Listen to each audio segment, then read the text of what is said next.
Let's talk about this. Let's talk about how DJs should handle the elements. And when I say the elements, I mean like, the winds, the rains, the everything here. So let me just tell you a couple of practices that I have. Okay.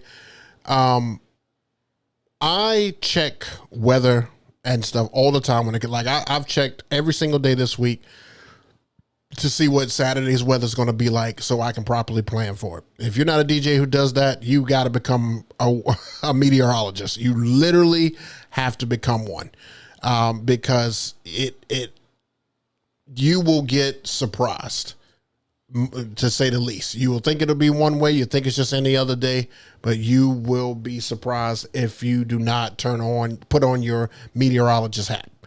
I didn't last week as much as I should. I think I only checked it twice, and I would have known about the wind. Probably couldn't do anything about it. Only could probably just bring some wind guards. But I definitely was checking to make sure there was not going to be any rain, because at first during the beginning of the week it said that it was going to be rain. So thank goodness it wasn't. But I'll always make sure that I know if there's going to be rain, because now I have to tell the client we have to have a plan B, because I don't want to hold you responsible for if something happens to my equipment due to the weather. And even if they have a sheltered tent and stuff like that, like it has to be proper. It has to be properly put in place by professionals. The only reason I say that this is all a requirement is because if there's some type of leak somewhere and I don't see it, I don't catch it, and it, it's falling on my equipment, that is still the responsibility of the couple in order to take care of that. I have to be in a space, and it's in my contract. I have to be in a space that will allow me to stay dry, and not have like direct sunlight. Like there's got to be some type of shelter. I know that when the winter and the fall events come up, it's not as much of a hassle, because the weather and stuff is not crazy. But in these hot summers, I would say these Aprils through the end of September, any event that is outside like that, I cannot be in direct sunlight. I just can't. My laptop will overheat. My phone will overheat, which is my backup. Any other laptop that I bring will probably overheat.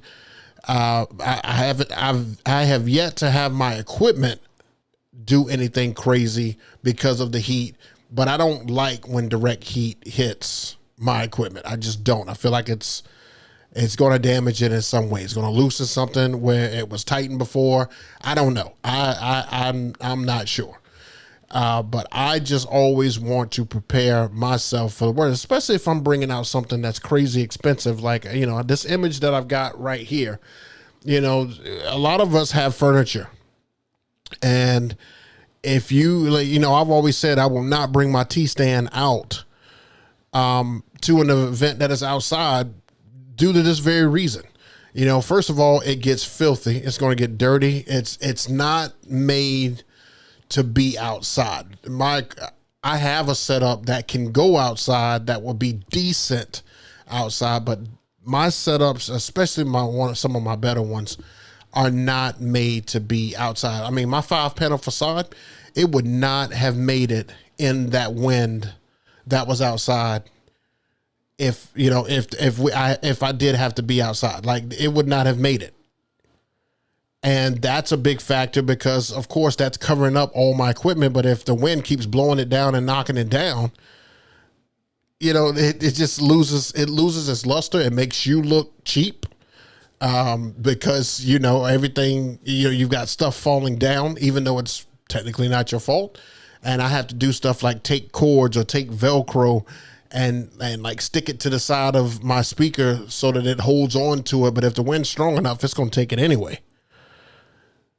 So I would like to know what type of precautions that you guys take in your weekly setups and your thought process.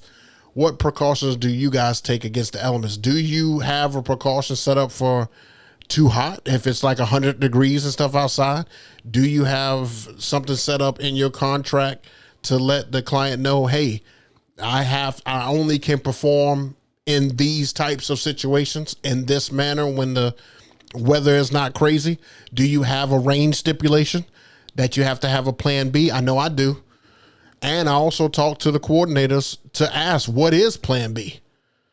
You know, what is the options that we have here? What's going to take place? Because I can't have my equipment get damaged. Otherwise they will be held responsible and I have to wait for that. You know, you don't even know how that's going to go. Trying to go back and forth with a client to try to ask whether or not they're going to pay, even though they sign a contract. You might even have to go to court or, you know, just all kind of stuff. Like, you don't know when you're going to get that back. You have no idea. But yeah, I'm just trying to figure out what precautions that you guys take yourselves to be able to prevent yourself from having any type of damage from being outside in general like that. Because if it would have rained on that ceremony, it was a very good chance the day before that it was going to rain during that ceremony time. And we did have a plan B that it was just going to be inside. But when I got there, the sun had been out. It had been out for quite some time. Dark clouds did come over, but it was more windy than anything. There was no threat of precipitation at all. But if that sky would have opened up, I mean, thank goodness I would have just been able to grab and go. But the way that that place is set up, it would have definitely taken me 2 trips, which means equipment would have had to sit outside. You know what I'm saying? Even, you know, unless you, of course, had help, but I didn't, it was such a small event. I didn't bring help. Is help something else that you put in your contract for just in case elements? So let me know in the comments and everything down below what you guys do as a precautionary measure. I would love to hear these because I know what I have in mind. I've already told you some of the stuff that I keep in mind, but it's very important that you have this information in some type of document, because you don't want to just go up to a client and say, hey, my speaker blew. Like, could you know, you're going to have to take care of that. If they didn't sign any type of contract that says that, why would they be held responsible? I'm just asking. So let me know in the comments and everything down below what you guys think. And let me check out the chat and see if anybody says what they think. What do you guys think in the chat? Let me see here.